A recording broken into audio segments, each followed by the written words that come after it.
Welcome to Arrakis. This is Dune Spice Wars.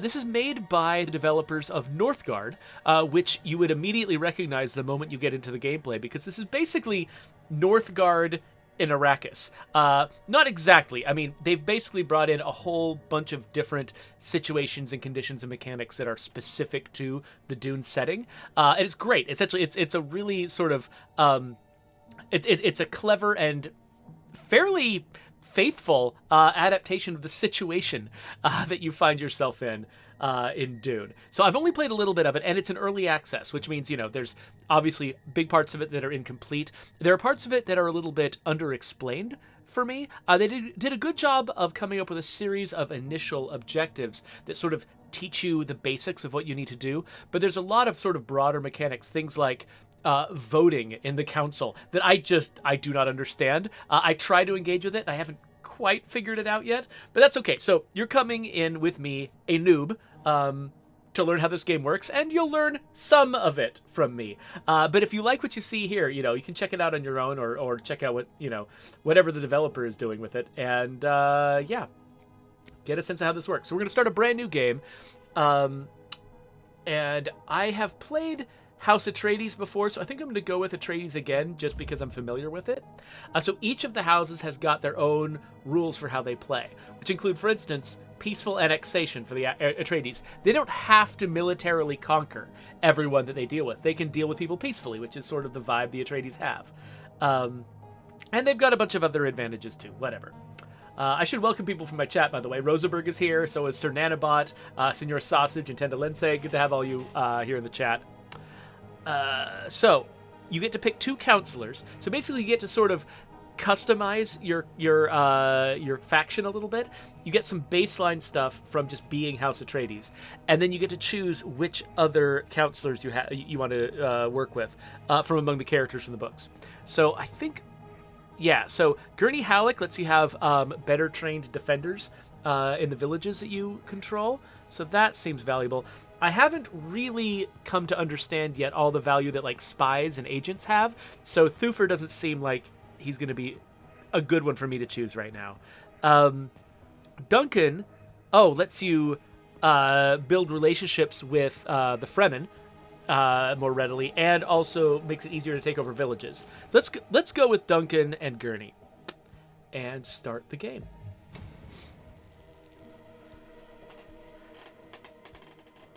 I like this image, by the way, of Atreides looking over his map, because that's basically what we're doing here. So this is where I'm starting. I am at the sort of western edge of this territory of Arrakis, and I've got Arrakeen here, which is my capital city, and I've got an ornithopter. So up here, they start giving you sort of some initial objectives to teach you or remind you how the game works. So the first thing I need to do is find some spice. The spice must flow. So I'm just going to send my ornithopter in some random direction. I'm looking for some purple shimmers in the ground. So there's something here that's worth exploring, but it isn't spice. So as you can see, just like Northgard, this world is divided into like territories. Oh! Look, we got an icon right over here, the spice. Okay. So I'm gonna have my ornithopter do some scouting around this area. So there's gonna be a settlement here that I can take over in order to claim this spice. And so so just like if you've played Northgard before, which I should link the original video that I made of Northgard way back in the day. It's basically they really unlike a lot of RTSs that just have a big open terrain and you're just placing things and capturing individual locations or individual like features on the terrain. This place has actually got really well defined territories, and you're taking the world territory by territory. So we found a lot here. Now, I do have the power to claim a lot peacefully because I'm Atreides, but that takes a long time, and I'm an impatient man. So we're going to instead build a military. So you can see here, a lot has got 2 militia defending it. And so I need to have at least 2 military units, most likely to defeat them. I'm probably actually going to try to go for more than that. So let's grab a trooper. Let's grab another trooper, and Oh, requires I can't recruit more than 2. Well, we're gonna do these 2 then, and see how that goes. It looks like we have located a crashed ornithopter. So once I have agents working for me, we can go and investigate little locations like this. I'm pretty sure this is probably going to be another settlement over here. Yes, Rosenberg is pointing out that it's going to take a lot of time to capture that settlement. Okay, yeah, so I do... Okay, so I'm going to recruit a slightly larger military. So each of these guys that I'm recruiting costs upkeep. You'll see this guy, he costs 6 upkeep. This is my my money, and I get 13 per unit time. Is this per day? I don't actually know what the unit of time is here.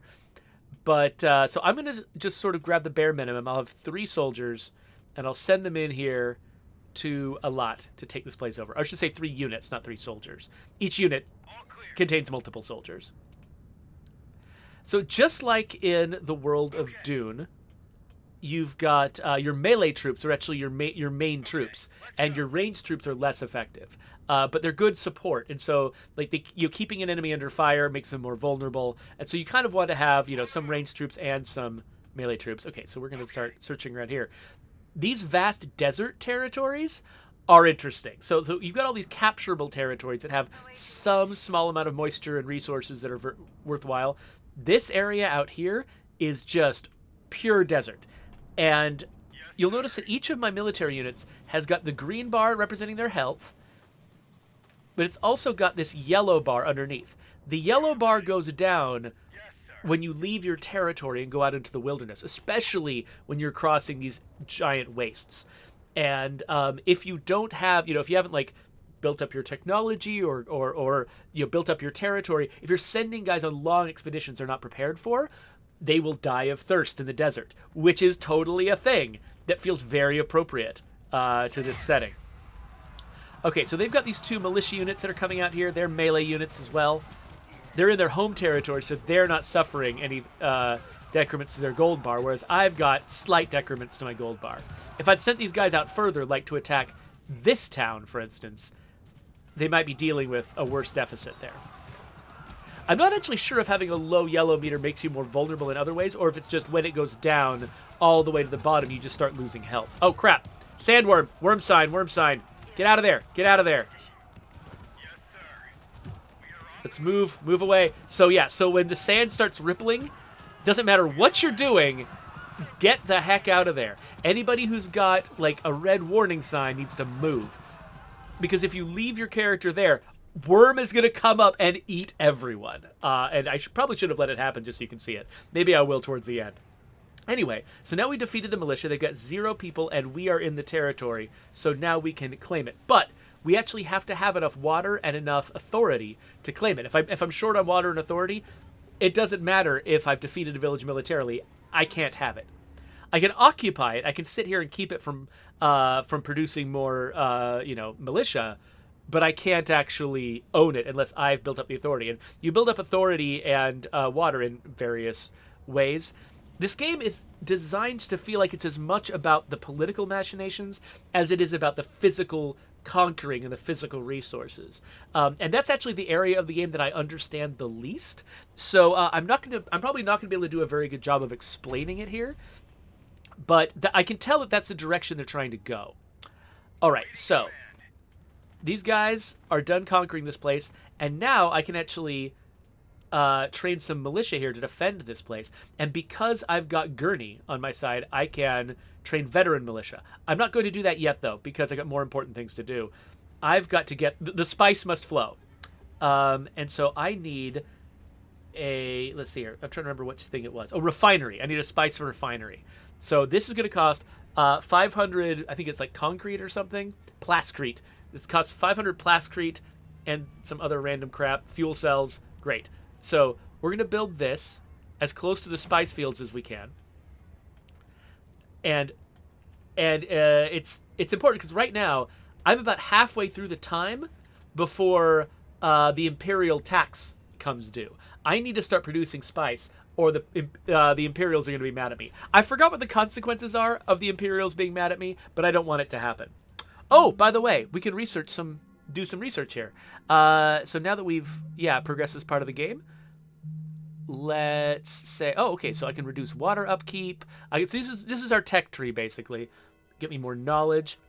I do like to grab things that increase your knowledge early on in the tech tree, because it makes, other tech tree advancements go faster. But the processing plant seems valuable. There's a lot of things that could be good here. Ooh, extra crew and harvesters. I forgot how that's done. Let's go with modular parts just to remind myself how that works. Anyway, okay, so we're building a refinery here, which is what's going to allow us to harvest this spice. Okay, and right here, this guy has fallen idle, so we're going to start running around. Yeah, so I can capture Isud here if I want to, though they don't have any special resources. These guys over here, though, they've got the thing that lets me make, I think, more fuel cells. Yeah, so if I need fuel cells, I want to capture Ibot. But I can't capture Ibot until I've captured Isud. So we gotta, we want to hold on to a nice contiguous piece of territory. So once you put an ornithopter in an area, like in a particular territory, it'll explore everything in that territory. You don't have to manually tell it to explore each feature of the territory, which is nice.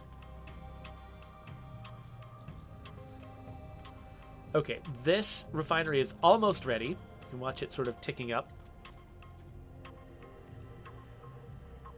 Okay, so now we have got a harvester. So we're going to deploy okay, that's where crew comes in.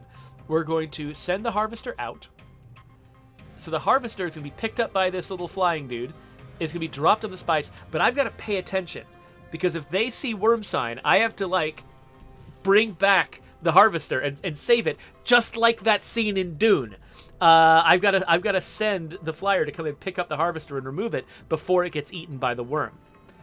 Okay, so now finally I'm increasing my stockpile of spice. It's going to take a while. Oh no, a raid. Okay. So I was actually not sure where raids were going to come from. You usually at the beginning of the game have somebody who's raiding you from somewhere. And you have to be able to defend yourself. But knowing where they're likely to come from is an important part of that.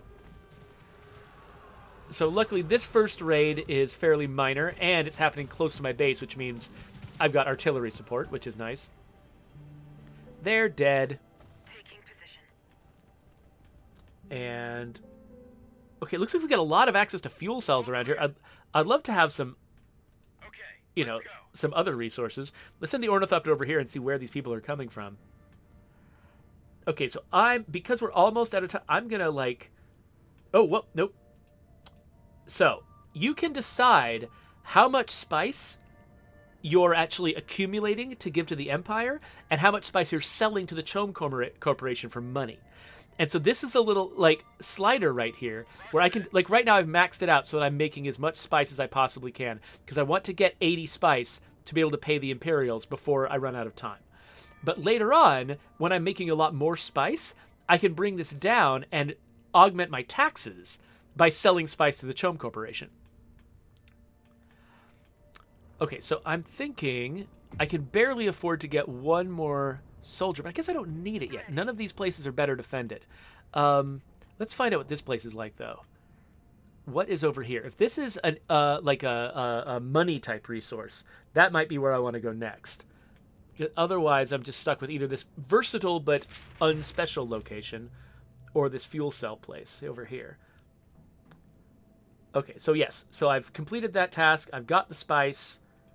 I've been jumping ahead. I've captured the region with spice. I've completed all the tutorial objectives here at the beginning. We are almost there. We're almost at 80. It's going to be amazing. Okay, so this place has got plascrete. It's got minerals. So, okay, so this might actually be a more valuable place to go after than the others right now at this stage. So, let's do it. Let's go capture Oha. And also, since my raids are coming from this direction, keeping my sort of soldiers over here, my defenses in this direction, is probably a good idea. I think the raids are likely coming from a hidden siege, a hidden, Fremen settlement. And so once we've discovered the location of that settlement, I can actually make peace with them and stop the raids from happening, I think. So when you're fighting close enough to your base can do can fling artillery at you, which is great. Or at your enemies, I should say. All right. So we're going to take this place over. Oh, wait. Received. Okay, worm sign right here. All right, so let's... Awaiting orders. Okay, there we go. We're going to capture this. But now we are super low on water. So we need to do something about that. So we can actually build a building called the Wind Trap that makes water based on the wind strength in the area. So this place has got a wind strength of 6. This place, I'm not sure what the wind strength is. 4. Okay, so this is a better place to collect water. So let's build a wind trap. Wherever. And okay, so look, I think I successfully paid my tax. Pretty sure. And so now I'm stockpiling for the next task. For the next tax, for the next period. So once I get up to 132, I'm going to pull this down and start making money off my surplus spice. But they just told me that I've got an agent that I can assign. So I'm going to assign my first agent to Arrakis, which means I can send that agent to do things like explore this crashed ornithopter and get something out of that. Awaiting orders. So I'm going to keep these guys here to defend against the next raid. And then I'm also going to look and see what will it take for me to build something valuable here. Okay, so my manpower resources are starting to get low, so I could go after a recruitment office here. That has pretty high upkeep, though, which I can't really afford until I've paid my taxes. I could also do a plascrete factory, which doesn't cost any manpower, and will let me make more plascrete for building other things. Let me start there, because that's sort of the specialty of this region, but then, yeah, I'm going to also want to build something that gives me manpower.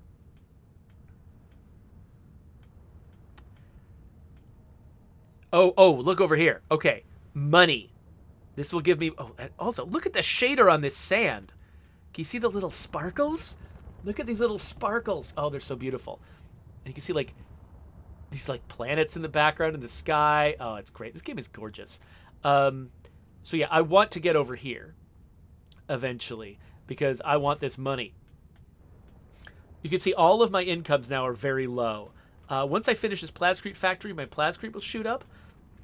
And, okay, I've just met my requirements for the Empire. So I'm going to pull this down. And I'm going to produce a lot. I'm going to stockpile a lot less spice. And now I'm making money by selling spice to Chom. And now you'll notice my money income just went way up. Oh, so we finished this development, so we can now add crew to our harvesters. That sounds valuable. Let me, let's see here. What do I want? Let's grab local hubs to increase our overall knowledge output, because that'll be helpful in the future.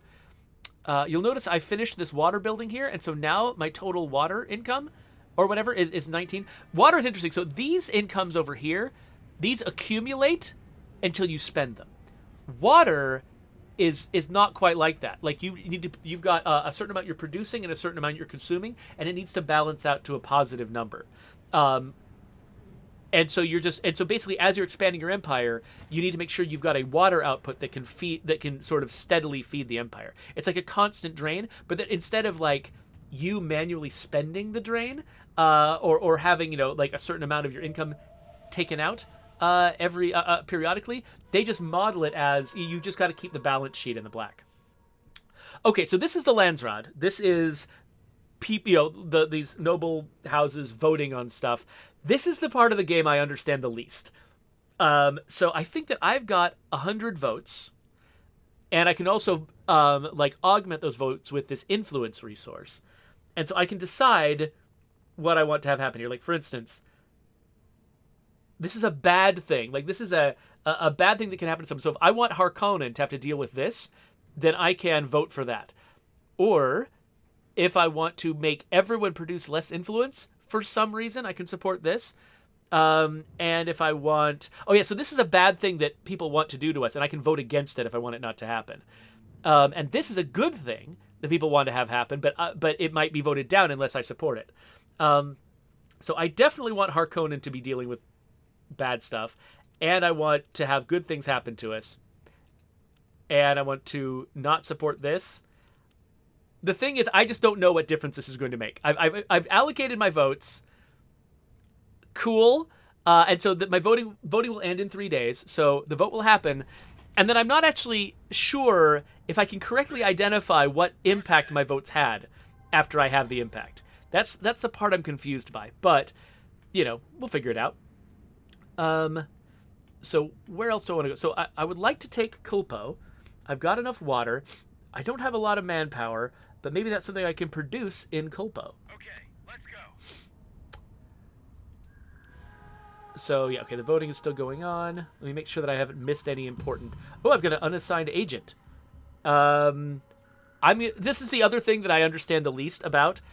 I don't... what value does it have, necessarily, for me to infiltrate Harkonnen? I don't know. We'll find out. So, yeah, I could take Kulpo. I've got enough water to support another settlement. I'm nervous about my manpower. So I think I got to keep my army small. Oh, but look, they've got 3 militia. They're better defended. I can't go after them with just my 3 militia. I'll have an even chance of failing. So let's build a recruitment office here, which is going to increase my manpower income so that I can more comfortably create more soldiers. Because these guys have upkeep. If I make these guys right now, my manpower will go into the negative, and then I think I can't heal my troops once my manpower gets down to 0, and the income's in the negative. Oh, what's this? What's going on? Oh! We got worm sign. Okay, so we're gonna recall the harvester. Get it! Get out of there! Okay, so now my spice production is stopped. So I can't make any more spice until this worm disaster is resolved. So I gotta watch.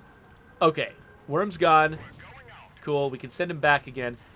Now, if I want to spend 50 manpower, I can add crew, which, you know what? I'm about to increase my manpower anyway.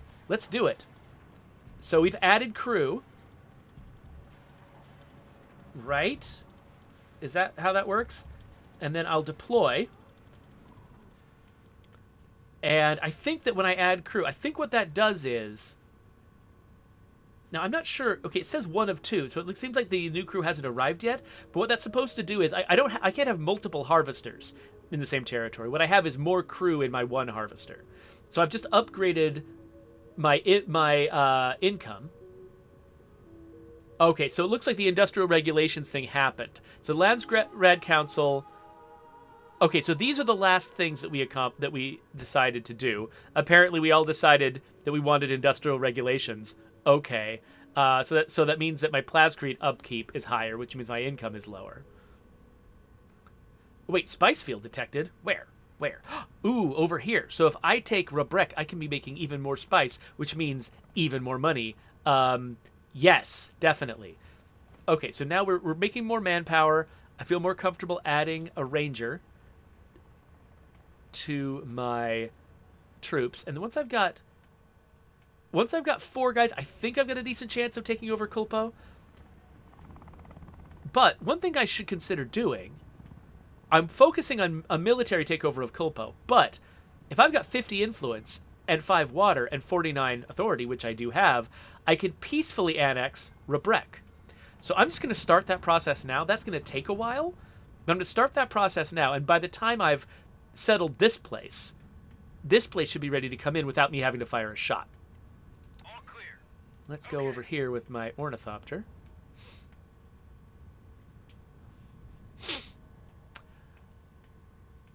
All right. So if I want fuel cells, I should probably take... I think fuel cells are important, actually, for building... What is this? Oh, hold on. Okay, so I've got this, opportunity here. I can take control of 2 new villages, or I can make $1,000, and then I can accept one of these options. So I can either pay for a bunch of extra hegemony, and I don't know what hegemony is, or... Oh, wait, what's this? Oh, we've got a raid.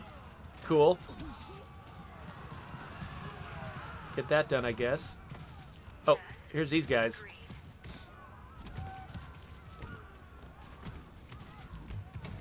Oh no. Oh no, worm sign. Taking position. Everybody get out of there. Get out of there. Oh, I'm just sending them right through the sandworm. That wasn't a smart move. Okay, everybody gather over here. Sit here, and I think that the character... I think if they're in my territory, they'll passively heal. I'm pretty sure they're passively healing. Ready. Yes, they are passively healing. Okay, cool. So let them heal up before I go and attack. Everything going okay over here? Okay, so it looks like I've increased the capacity for crew. But it still says it only has one crew. And so I'm not sure what's going on there. All right, so Culpo seems vulnerable. I think there's a decent chance that I might lose a soldier while I'm attacking Culpo. So I think I'm gonna build one more, even though this is gonna put me in the red on manpower. I'm gonna build one more, and then I'm probably gonna lose one during this fight, and so my income will go back to normal. Or worst case scenario, I build a manpower source up there. Oh, by the way, I should send an agent to investigate that harvest direct, because this one has already been investigated, and my reward is 53 of whatever that was. Cool. You can see very slow progress on diplomatically taking over this village. So that's not a replacement for conquest, but it's nice to be able to have like two channels going at once here.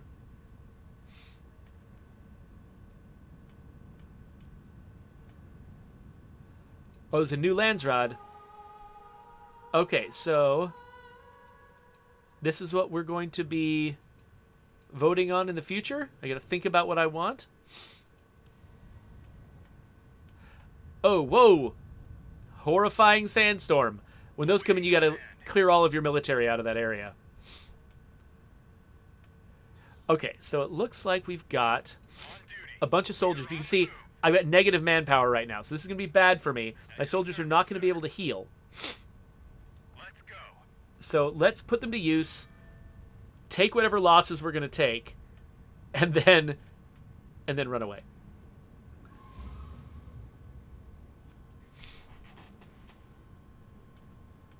Oh, what's this? Oh, that's just a sandstorm. Okay, already knew about the sandstorm. On duty. All right, With honor. Culpo, you are mine.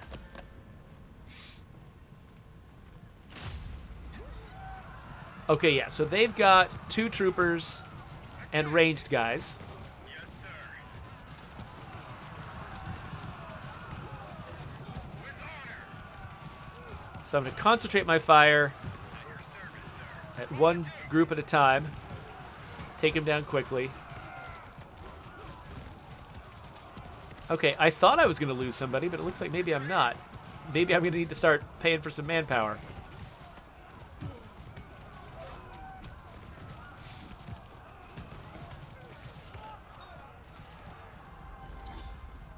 Okay. So yeah, so we now need to start making more water again, because we have spent it all. Oh, there's a sandstorm over there. Okay. Well, let's send our ornithopter down the hill here. Okay, so we're taking this place. Oh, council vote. Okay, so if we get elected to this role, then we get reduction to our construction costs. We're about to start building a bunch of stuff, so let's spend a bunch of influence on this too. I want this. So my big question is, I just devoted an absurd amount of resources to this. Let's see if it actually works. Also, Culpo. Very first thing Culpo needs is a recruitment office to make up for the manpower loss that I've got. So hopefully we'll get that done fairly quickly. You're still doing okay over here? Looks like it. Okay, so yeah, it looks like I'm trying to reach 260 now for my next tax, but I think I'm on track. I think I don't need to necessarily raise my production. So that's good. We're getting close with Rebrek here. So the main thing you have not seen is me conflicting with the other factions. Because the other factions are scattered across this map, and we all start in different corners. And so running into each other takes a while. And actually, when we run into each other, that's when I'm going to suffer massive setbacks and fail and lose the game. So, because I'm just bad at RTSs. So I'm having fun building up my little economy here and stuff. I suspect if I actually were to encounter another faction, I would immediately start losing and having a difficult time. Awaiting orders. But that's fine. I think we're still learning a lot. Even if we don't see me, win the game, I think we're still learning a lot of fun stuff about how this game works. Okay, my agent has finished. Interesting. Okay, so they've finished exploring that. We get a reward. Are there any other random things to explore for an agent? Aha, up here. Go for it, agent. Investigate the harvester wreck. So this is definitely a game where you really have to pay attention to your notifications. That's where, you find out about things like worm sign. Oh, one thing that's kind of interesting to point out. You can turn on auto recall for a harvester, which means you don't have to watch for worm sign notifications. You can just have it automatically be rescued every time there's a threat of a sandworm. But the cost of that is it produces less. So if you want to manually watch over your harvesters, you can make more spice. But if you want to make it automatic, then you have to accept a lower income. And so that's the kind of thing you do when you start getting up to scale, when you start having multiple places with harvesters. Like, oh man, not making enough money anymore. We need to start making some more harvesters quick as we can. Okay, yeah, so we're losing money. We're going to have to up our spice production so we can sell more to Chom and make more cash. Or we want to claim... Oh, wait. Culpo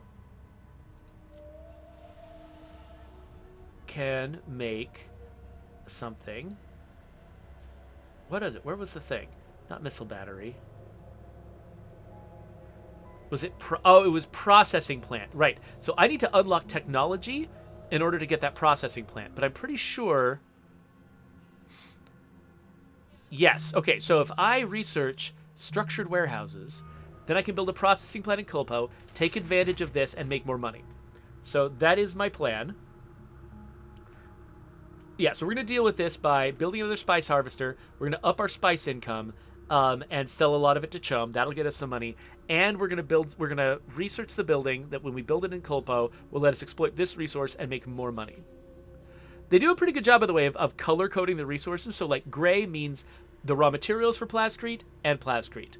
Gold means the raw materials for Solari and Solari. Spice is purple, spice is purple. Like, they do a great job of sort of, like, really making it clear by the color coding how everything works.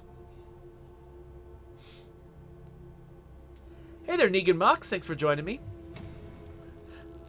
Okay, so let's deploy.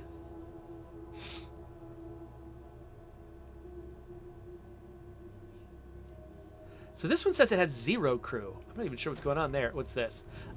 Oh, crap! I missed it. I missed it. I missed the worm sign. So now I have to replace my harvester.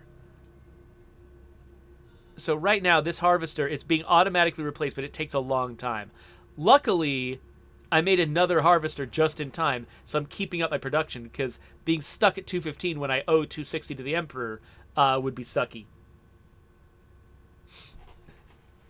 Negan Mox says, "Hi, friend. Figured I was playing State of Decay 2, so who better to drop in? Well, I appreciate it, Negan." Rosenberg says, "I never really got into this type of game, but it seems interesting. Though I was into StarCraft for a bit back in the day." Yeah, so similar. Like, I've got this feeling, like, I love the idea of an RTS. Like, they make me happy in theory. Like, Company of Heroes is probably my favorite one. I just love the sort of the tactical thinking you have to do.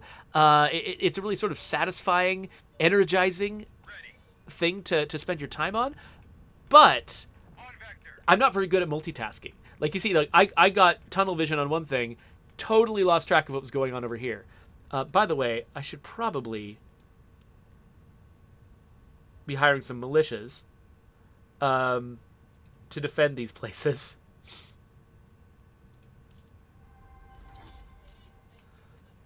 I think that militias don't cost ongoing manpower. I think they just cost immediate manpower to hire them and train them. Oh, veteran militia. I forgot. Oh, so veteran militia is expensive. It's valuable, but it's expensive. But yeah, because I'm not sure how easily I can respond to these raids that I've been having. I need to make sure that I've got passive militia here ready to defend my towns. Notice that because I didn't fight Rebrek, it has its militia that it already had. Like, I don't have to worry about its militia. Okay, so our harvester has been replaced now. Oh, it still even has 2 crew. Cool. I mean, potentially 2 crew. I don't know. So we're going to get both of these guys out there, and I think they're going to be able to make quota, so that's good. So now, what was I? Okay, I'm trying to make more money. That's right. So let me see. So I don't know if I can afford, whenever it's time to build this. Oh, this is all plascrete. Okay, cool. So, nice. So I was worried that you were going to have to spend money to make money. It would cost money to build the thing that mines money. But no. Oh, Chom loans. So I could spend 200 influence to get money from Chom, or I could. Oh, I've already explored a new spice field. So cool. So yay, Chom just gave me a bunch of cash, just because of a random event. That's awesome. Where did I send? Oh yeah, right over here. I sent my agent to get me some prizes over there. Do I have any other places for the agent to explore? Yes, right here.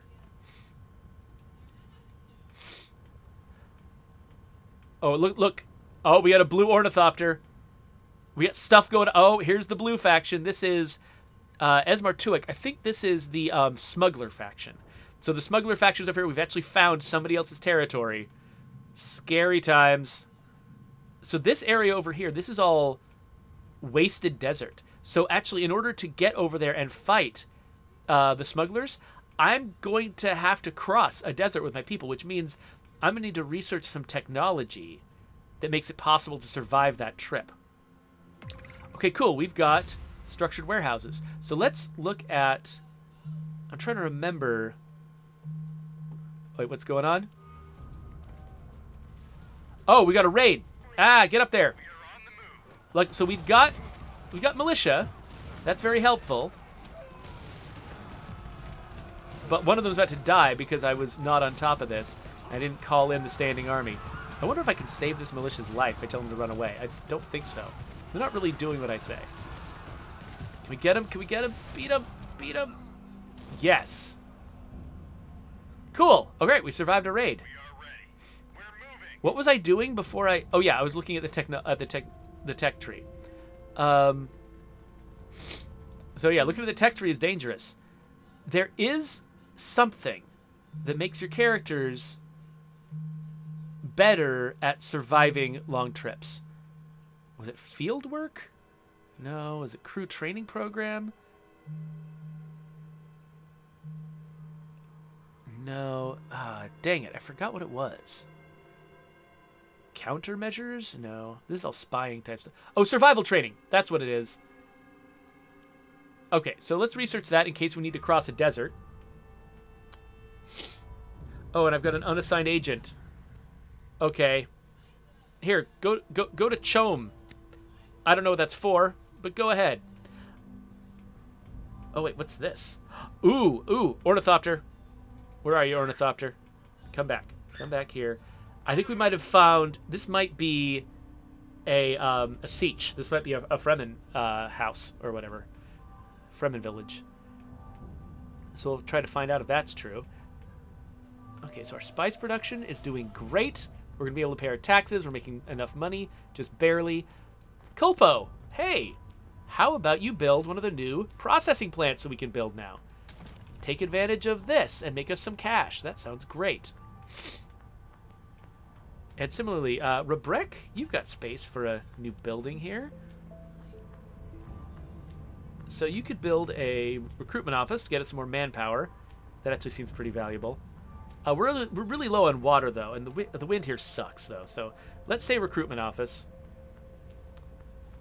Now, that's going to cost, but I think we can address that in a sec.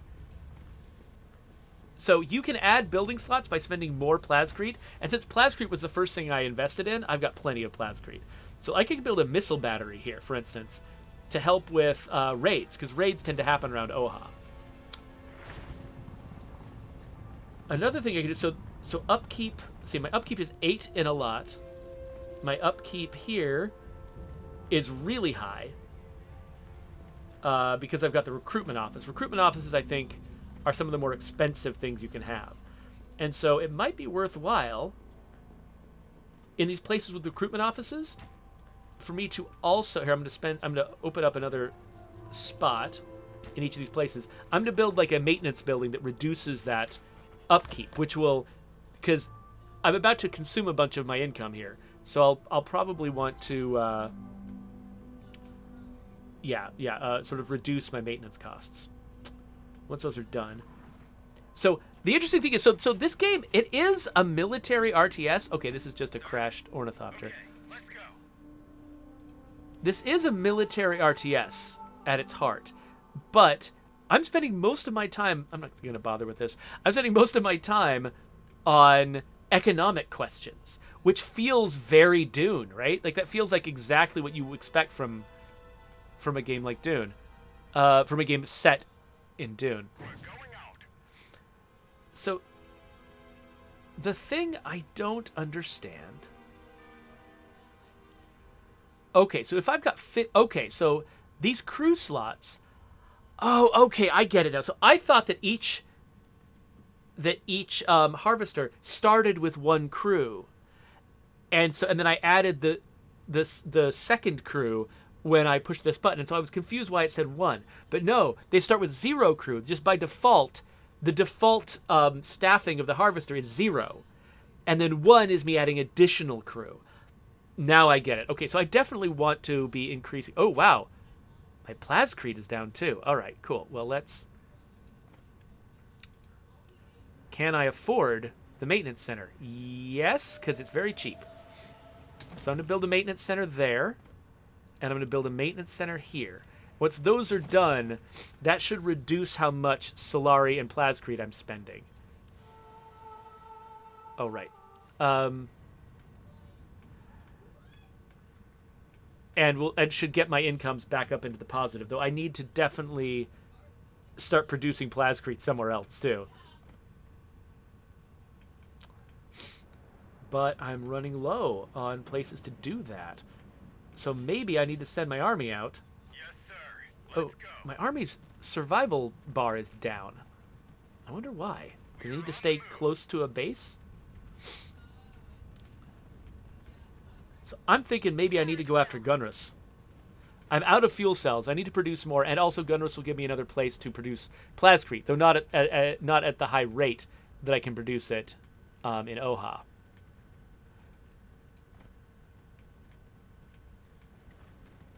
So, and luckily Gunrus is one of the earlier places. It's got only 2 militia. So it should be a little bit of a pushover. Oh wait, but I don't have the water to claim it. Dang it. And I don't have the Plascrete. Oh, I put myself in a hole. Oh crap. Worm sign. Okay, we've occupied this place, but we can't claim it because we don't have enough water. So what are my solutions there? Okay, once I finish these maintenance centers, okay, good. My Plascrete is now in the black again. Oh crap, Sandworm. Get out of here. Get out of here. Get out.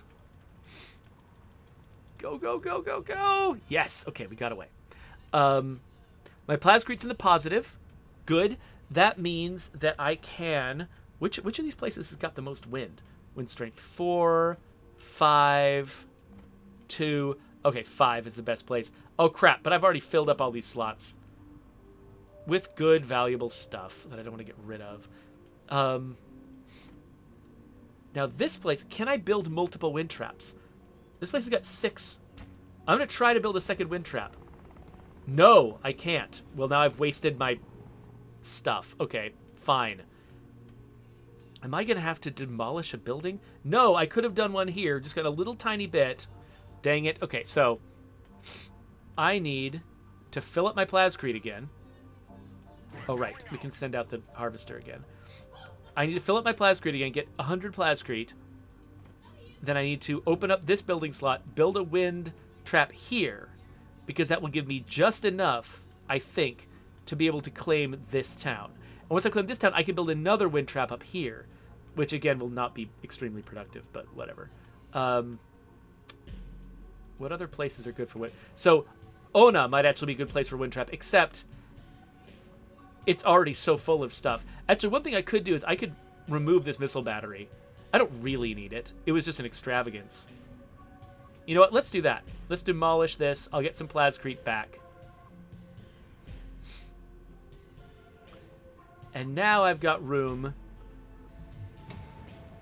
Oh, okay. So now I just need 128 plascrete, which I'm almost there. Oh, wait, what's this? Ah! Worm sign! Get out of there. You definitely have to be on your toes with this game. What was I doing? Oh, yeah, I was in Oha. Oha is going to build a wind trap now. And that's going to get me enough water. Okay, it looks like Sandworm's gone. I can probably redeploy. There we go. Let's redeploy. And now I've got enough manpower, I could probably assign a new crew over there. And I can, in just a second, assign a new crew over here, too. Which means I can increase my spice production even further. Okay, once this is... So, I'm going to run out of time fairly soon, which is fine, because, again, I don't think we're going to try to watch me conquer Arrakis. For one thing, I don't think I'll ever succeed at that. And for another, you know, that will take some time. But... Oh, wait a minute. That's not what I need here. Let's send the Ornithopter somewhere else. Oh, wait, what's this? Village under siege. Okay. Are they fine? No, probably not. Now, you do gain, eventually, the ability to airlift soldiers to different places. Oh, hey, look!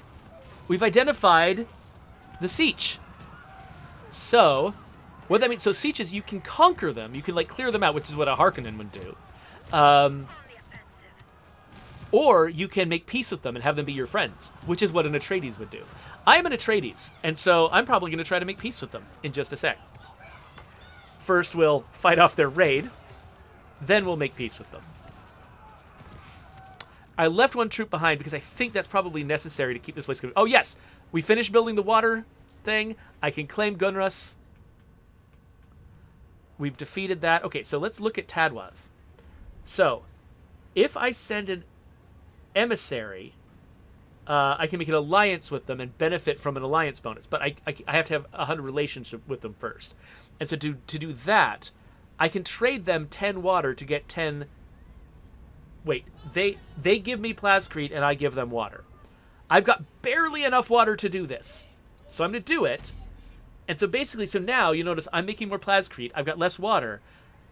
But then over time, trading with them, the relationship meter, I think it might be this, or I forgot. Somewhere it's got a relationship meter. Oh, relationship level, there it is. This needs to get up to 100. Once this is up at 100, we can become allies. In the meantime, I think they might keep raiding me. I'm not sure. Okay, now that we've claimed Gunrus, let's militia them in case we get attacked. And then let's also add a crew to this harvester. So it looks like when you lose a harvester, you lose the crews. So you have to spend the manpower to build them back up again after you lose a harvester.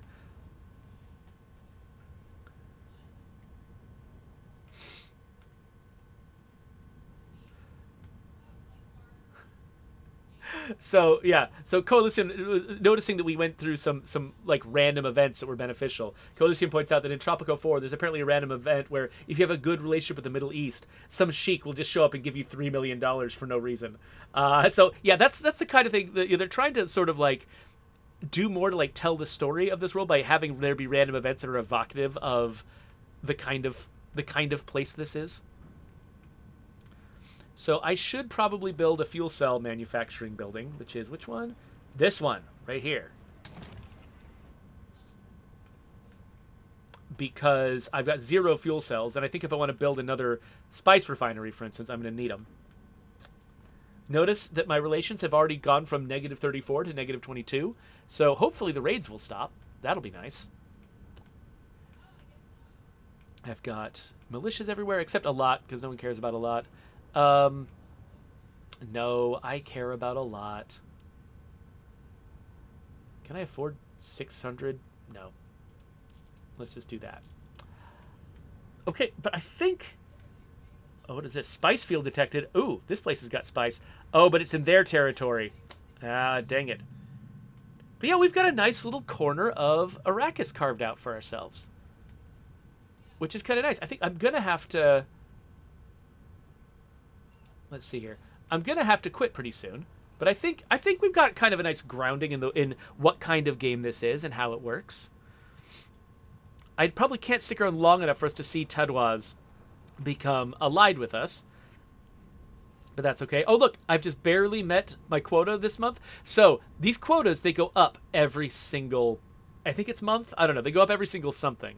And so right now I'm barely making the quota. I'm probably going to have to raise the amount of spice that I'm feeding into the Empire and lower the amount of taxes I'm getting, the amount of sales that I'm making from, the amount of profit that I'm making from it. So this is going to go down. But luckily I got a cushion here, so I'm probably all right.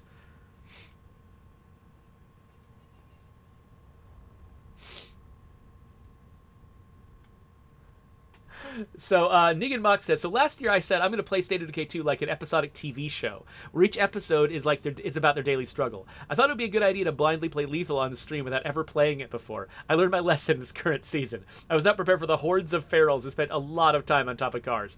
Yeah, that's kind of my experience with Lethal Zone 2. I admire you setting a dramatic challenge for yourself that was likely to produce conflict and create drama for your audience. But yeah, no, Lethal Zone is terrifying.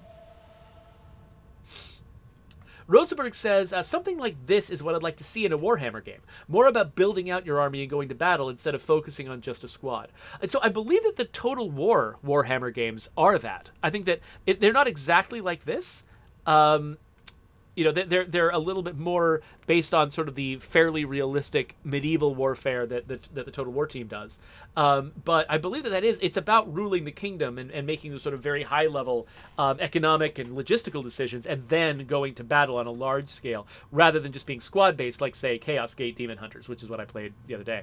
And what I'm still playing, by the way, I'm still playing Demon Hunters on my own. That one actually has stuck with me. A lot of games that I play on here don't stick with me. Like, I'm bad enough at this game once it actually starts getting into real conflict. I'm probably not going to play it long term just because I'm not good enough at the game to warrant that.